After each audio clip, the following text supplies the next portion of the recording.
Okay, we're ready to start titrations between an acid and base where one of them will be weak. We'll never do it where both are weak, but where one of them is weak, one of them is strong. And so we're going to begin here with a weak acid and a strong base titration. Acetic acid is the first substance mentioned here, or we look at here, and this is a weak acid. It's not on our strong acid list, it's a weak acid. And sodium hydroxide is a strong base. So we'll begin by writing the reaction between the weak acid and the strong base. I will never include the sodium ion. It is just a spectator ion, and we will write the net ionic equation for this reaction. This is the biggest challenge for students, is to write a good reaction and know how to work the problem from there. If you've got a good starting point, it's not a problem. So we write our acid, we write OH minus for our base, and we do a proton swap. The acid donates the H plus to the water, to the OH minus, and produces the water. And we are left with the conjugate base of acetic acid. Now, once this equilibrium occurs, then we have a point where all of the acid has reacted with all of the base. Then we have produced this conjugate base in solution.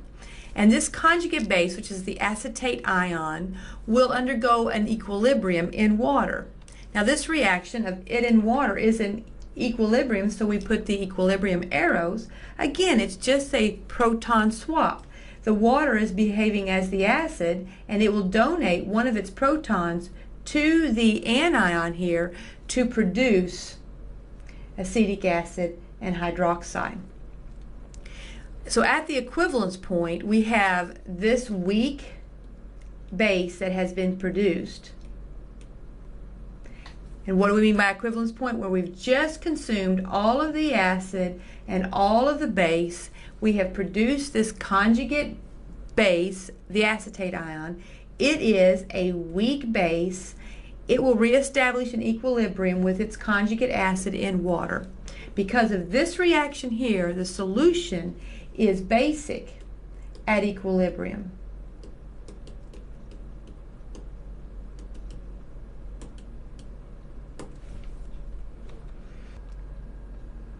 Okay, so we're going to look at the titration curve of a weak acid strong base titration. Now I've changed my weak acid to formic acid here, HCOOH, but it's a weak acid again. I'm titrating it with a strong base. So we've got ourselves a little flask, and in this little flask there will be the acid, and it'll be acidic. And we see that at the very beginning here, where we're just looking at the pH of this weak acid, that we have an acid pH. And if we wanted to calculate the pH of that acid, we would work a problem very similar to what you did in the last unit, how to calculate the pH of a weak acid. So that's at the very beginning. Then we have our burette, and in our burette, with a little stopcock here, we put the sodium hydroxide. And we start adding a little bit of sodium hydroxide, and we'll put a few drops in. Okay, a few drops in here of our sodium hydroxide, and let's consider what happens. Look back up here at the reaction. If you add a little bit of the hydroxide to a lot of the acid, then a little bit of that base is going to get consumed and go away. And we won't have any of that base, and we will have converted some of this HCOO minus and produced some of the HCOOH. So this will be consumed, and we won't have any. And we'll still have some of this, and we'll have some of that. And what do we have when we have some of both? Well, we have a weak acid and its conjugate base in solution. When you have a weak acid and a conjugate base in solution, you're going to have a buffer. So when you're prior to this equivalence point, you're going to be in a buffer range. You'll note here that it kind of jumps up and then it sort of levels off before it rises again, and we're resisting change of pH during that range there. Well, eventually we will get to the point where, let's erase what we have here, we have added exactly the same amount of base to consume all of the acid. And we will have converted all of the acid over to the formate ion. Well, what do we have there? Well, at the equivalence point, we have a weak base. This is the weak base present right there. And so it should have a pH above 7, which it does. So we have just consumed all of the acid and all of the base that was added into the flask, and we have a conjugate base of a weak acid, and we would calculate the pH at that point based upon that weak base. Now, if we keep on adding hydroxide beyond that point, we won't have anything for that to be neutralized by. So at that point, we will have a strong base and the weak base in solution, and so we would calculate based off of the strong base because it would really dominate how to calculate the pH. So that's what a titration curve looks like when you're doing a weak acid and a strong base.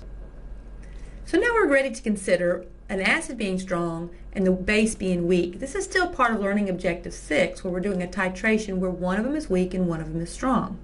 We're going to consider this reaction here, HCl and ammonia, and do a titration between these two substances. When I write this reaction, I will always write the strong acid as H3O+, not as HCl. I want to get rid of the spectator ion, which causes confusion when you're trying to write the reaction. So anytime we do problems with acids and bases, I will write H3O+ to be my strong acid. Let's just think why that would be. HCl is in water, and when it's in water, it will 100% ionize to give you H3O+ and Cl-. Well, Cl- is just a spectator ion. So whatever the concentration of HCl is in there, that is the concentration of H3O+, and that's what I'll write when I write my reaction. So I have a strong acid, I have a weak base, and I don't have to memorize the products. I just think about the acid donating to the base. So the H+ that is on this acid will be donated to the ammonia. H3O+ becomes water, and ammonia becomes ammonium, NH4+. Now when we're at the equivalence point and we have NH4+ formed, and we have just consumed all of the acid and all of the base, this NH4+ will then need to undergo equilibrium with water. So let's have you think through what NH4+ should do. First of all, what is NH4+? Stop and answer. If you said it is an acid, you're correct. It's positively charged. It has an H+ that it can donate. So if it's an acid, we need to think about the reaction that acid will do in water, and you have to be able to write that reaction. We write NH4+, we place it in water. We know we will use equilibrium arrows because this is a weak acid. Okay. We will do the proton swap. We won't memorize products. We'll say the acid will donate to the base. And if the acid donates, it's going to form its conjugate base, NH3, and the water will accept that proton and become H3O+. So this is an acid. It behaves as an acid. It will give us a pH less than 7 at the equivalence point. So let's look at this titration curve. We begin with our flask, and in my flask is the ammonia, the weak base. So it has a high pH. There's the pH. Depending on what the concentration of that base is, it'll have some pH. We start adding the HCl. Okay, so let's write the reaction that's going on again. We have our NH3, our H3O+. We are pushing this to completion, and we have NH4+ and water. So we're adding from our burette, okay, the HCl, and it is going into the flask. And the first thing that's going to happen is some of your ammonia is going to be converted to ammonium. All right, we're going to have a region here once again that is a buffer range. Okay, this is our buffer range. Now, something that I didn't mention on the previous acid-base titration, where one was weak and one was strong, is what happens when you're halfway to the equivalence point. When you're halfway to the equivalence point, the pH is going to be equal to the pKa of the acid, the weak acid in solution. Well, the weak acid in my solution is the ammonium ion. So the pH is going to be the pKa of ammonium. Let's think about why halfway. When you're halfway to the equivalence point, you will have converted half of your ammonia over to ammonium. And you will have equal amounts of both the ammonia and the ammonium. And if we're a buffer, we know that pH equals pKa plus the log of the concentration of the base over the concentration of the acid. When you're halfway to the equivalence point, the amount of base and the amount of acid are equal, therefore the log of 1 is 0, and that gives you pH equal to pKa. So that's where you would be always at halfway to the equivalence point. When you're at the equivalence point, however, and we're going to need to erase a little bit here because I've got too much, you have formed only ammonium, so the pH would be below 7. In this problem, the pH is 5.26 at the equivalence point. It's acidic because ammonium is acidic, and you would calculate the pH by doing a problem based upon a weak acid in water. Okay, so we're going to consider a problem here where we're going to calculate the pH when 10 milliliters of sodium hydroxide is added to 30 milliliters of 15 molar, and that's formic acid. Can't do these problems unless you can write a good reaction. Now I want you to come up with the net ionic reaction between the acid and the base. So stop and think about those substances and choose which one would be the net ionic equation. Well, hopefully you picked number 3. But if you didn't, let's talk about it because this is the most important step. A lot of students can do the calculations just fine, but they don't know how to start the problem. We consider the sodium hydroxide, and we have to think about what that is. It is a strong base. I know it's a strong base because it has that OH minus, a metal with OH minus in there. I get rid of the sodium, it's a spectator ion, and I write OH minus.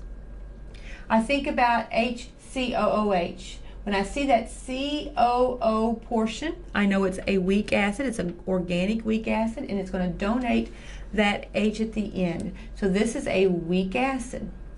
Now you don't memorize the products. You just think an acid and a base will swap the H plus.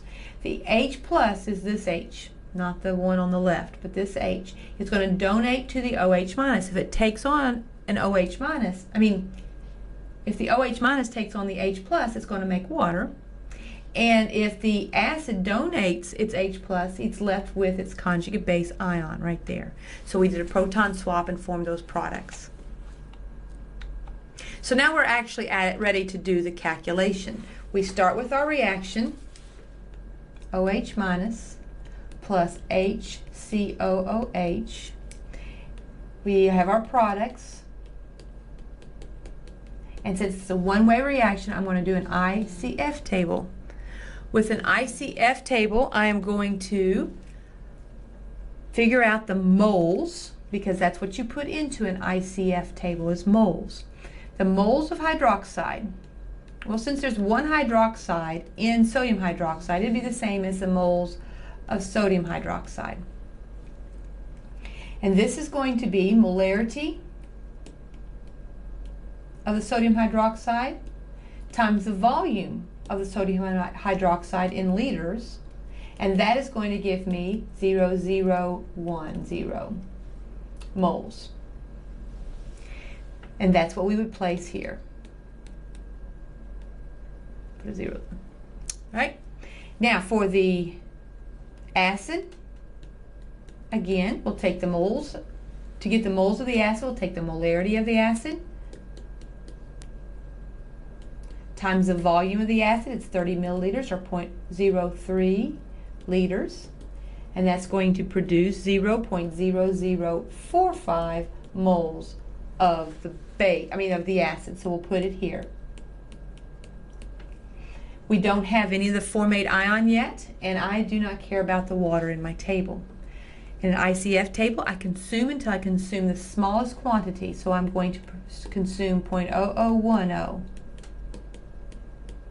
and produce those quantities. So that will have consumed all of the strong base. I will still have this quantity of weak acid, and I will have this quantity of its conjugate base. Well, that is a buffer. And as a buffer, we can use the Henderson-Hasselbalch equation. pH equals pKa plus the log. And since the table is in moles, we'll just use the number of moles of base over the number of moles of acid rather than going ahead and converting them to concentration. The pKa is the negative log of the Ka, which is given up there at the top of the screen. And we have to consider, well, which one's the base? This is the base, so we put it on top. This is the acid, so we put it on bottom. And this will give me 3.77 minus 0.54, and the pH would be 3.23. So we're before the equivalence point. We are in a buffer that is a buffer based upon an acid and its conjugate base, so it should be acidic, and that is the pH. So now we're going to continue on, and we're going to go to the equivalence point. To be honest, calculating the pH at the equivalence point of an acid-base titration is the most difficult. It's not impossible, of course. I wouldn't be teaching it to you if it's impossible, but you've got a lot of work to do. And you might not notice that you are at the equivalence point sometimes until you're working through the problem, but this problem is stating right up front that we're at the equivalence point. So let's see why this is challenging. Well, we begin the problem as we did before. We have the same reaction. It's a strong base and a weak acid, one-way reaction to produce the conjugate base and water.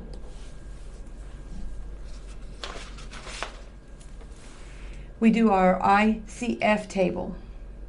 Now, we don't know how much base we have in there yet, but we do know how much acid is in there, and this was the same amount that we had before, 0.0045. So that's not changing. But we're continuing to add base until we reach the equivalence point.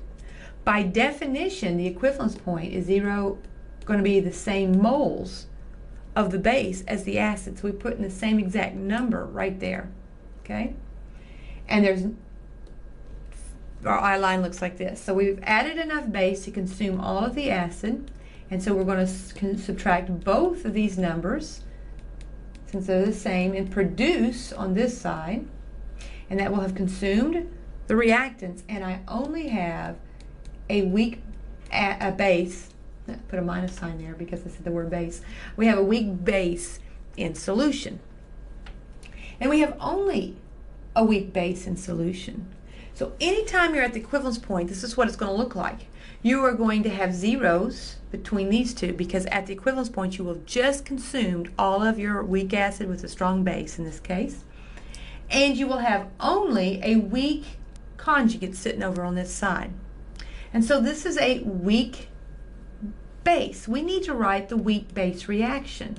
So we place that weak base, knowing it is in water, we react it with water. We do equilibrium arrows because it's weak, and we proton swap. We take the H off the water and put it on the base. The base is a proton acceptor. The water is left behind as an OH minus. Since this is an equilibrium, we don't do an ICF table, but we do an ICE table. And we have to put in molarities into this table, where this was moles.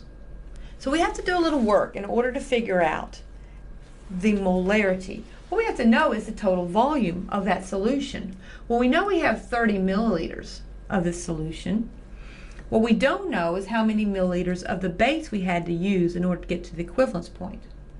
So we're keeping in mind we're trying to calculate the molarity of the base. We know how many moles we have. We have to divide by the volume in liters. We know we have 30 milliliters or 0.3 liters of the acid.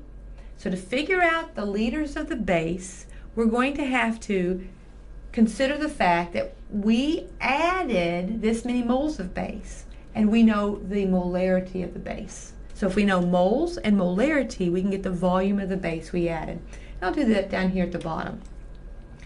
The moles of the base was 0.0045 that we had to add to our flask to reach equivalence point.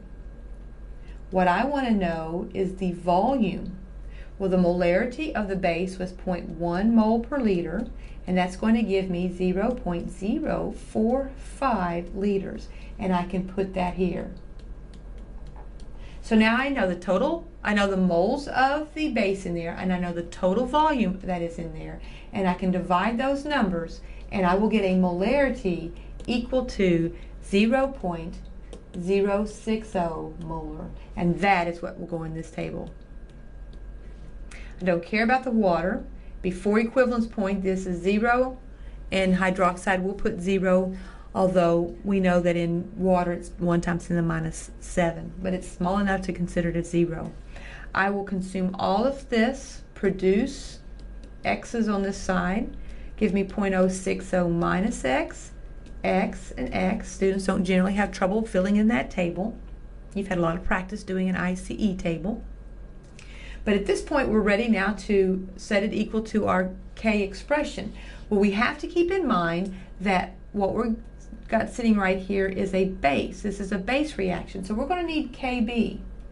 And Kb would be the HCOOH concentration times the OH minus concentration over the HCOO minus concentration.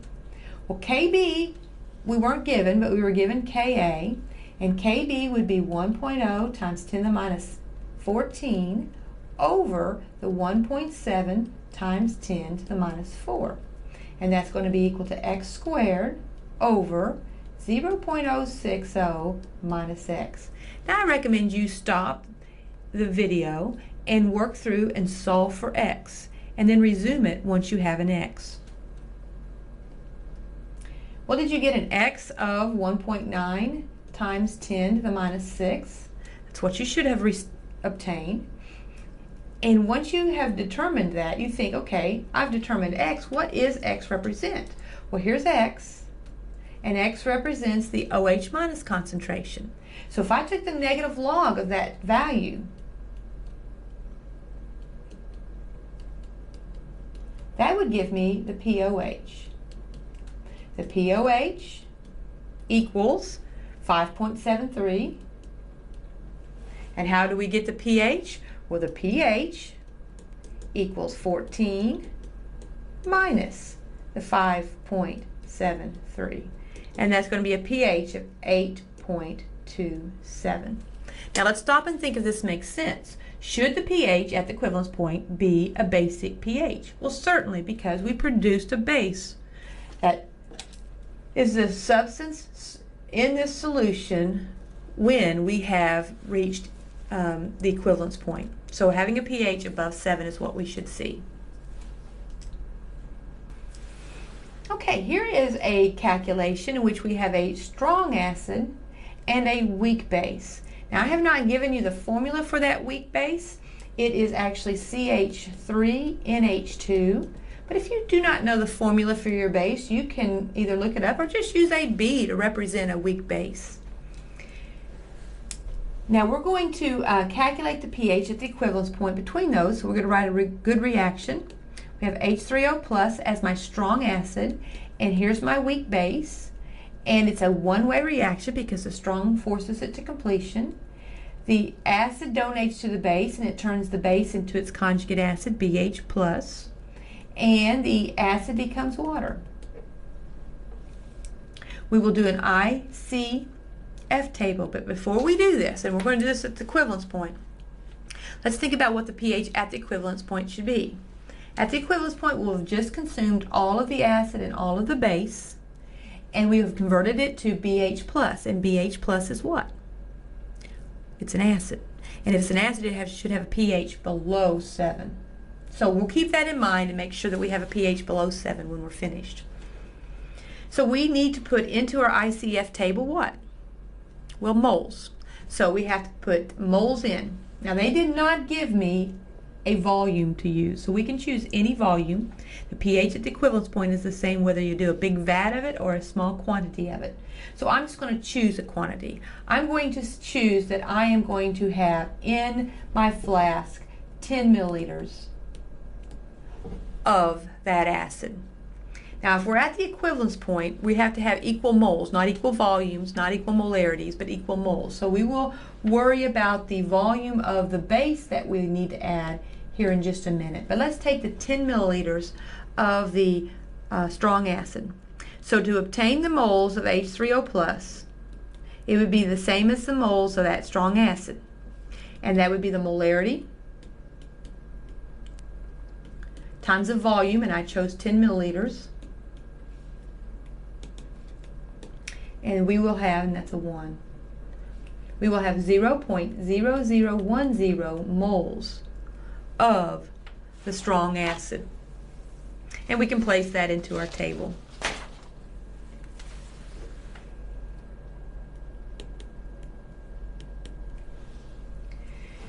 Then we will choose, now we can know that if we're at the equivalence point, we have the same moles of that substance. For the equivalence point, we have none of that, and the water doesn't matter. We consume all of the reactants and produce that quantity of the BH plus. So we always have at the equivalence point zeros on the left side, and we have 0.010 here of this weak acid. Okay? When we're at this point in our titration, you might want to go back and look at the procedure to follow. We have to consider what to do next. If it is a weak acid only, then we have to follow this ICF table with an ICE table. We take the weak base, the weak acid, it is placed in water, it reestablishes an equilibrium with its conjugate base, and when this donates to the water, it will produce H3O plus. This is an ICE table, and we have to put molarity in there. So we have to figure out the molarity of the BH plus. Well, to get the molarity of BH plus, we'll need the moles of BH plus, which is sitting right here. 0.0010 moles divided by the total volume. Well, I chose to have 10 milliliters, and I don't want to write it as milliliters, I need to write it as liters, which is 0.010 liters of the acid. Okay, that was my choice. And I'll have to add how many I'll have to add how many liters of the base were needed in order to get to the equivalence point. Well, if we look at our numbers here, I have half the concentration of the acid as I have base. So I'm only going to need half the base. So I'm only going to need 5 milliliters. But let's say that that didn't come to your mind, but you wanted to use the procedure we did before. We look in our table and we see how much base there is. We have 0.0010 moles of the base. And we say, I don't want moles, I want volume, and the molarity of base is 0.2 moles per liter. And that tells me that it's going to be 0.00, sorry, I've got it scrunched up there so badly, I'll write it underneath it, equals 0.0050 liters, or 5 milliliters. So I place that there. So now I can know the molarity of that solution. So the concentration is 0.067 molar. Now we can place that into our table down here at the bottom because we needed that value in order to fill in our ICE table. 0.067, don't care about that, these are 0, minus x, plus x, plus x. 0.067 minus x, x, x. And now this is a what? Is this an acid or a base? It's an acid, so we're going to need the Ka is equal to the B times the H3O plus divided by the BH plus. We plug in what we know. We don't know Ka, but we know Kb, so we use 1 times 10 to the minus 14 divided by the KB 4.4 times 10 to the minus 4, and that's going to be x squared over 0.067 minus x. And you'll need to solve for x. So pause the video, put in your numbers, and solve for x. Did you come up with an x equal to 1.2 times 10 to the minus 6? If so, you did well. That x is the, look at the ICE table, that x is the H3O plus concentration. So if we take the negative log of the value of x, we will get the pH, and the pH equals 5.91. So there's our answer. We check, is that below 7? Certainly it is. It should have been, so that is a reasonable value for our pH. Now just look at this work. Whenever you're at the equivalence point, you will do an ICF table to figure out the moles of the conjugate left in solution, and it will always be followed by an ICE table. So this is the lengthiest part of a titration curve, is when you're at the equivalence point.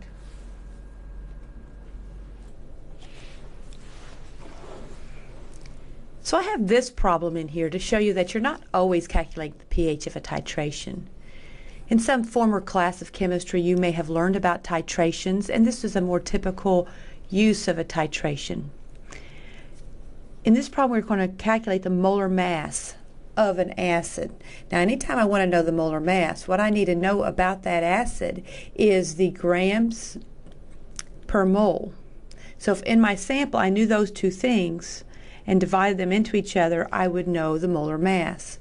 Well, the numerator is easy enough to get because they tell me about this unknown monoprotic acid. I have 0.1276 grams of that acid. The rest of the titration we're going to use in order to figure out the moles of this unknown monoprotic acid. So let's get a picture in our mind of what is happening here. We've got a flask, and in this flask we are going to place this unknown monoprotic acid, and I will call it HA. We are also adding water, okay? So I have a solution, and it tells me I put 25 milliliters of the water into that flask. So that's my volume here, is 25 milliliters. Then we're going to titrate. So we have a burette, and in our burette we have the sodium hydroxide.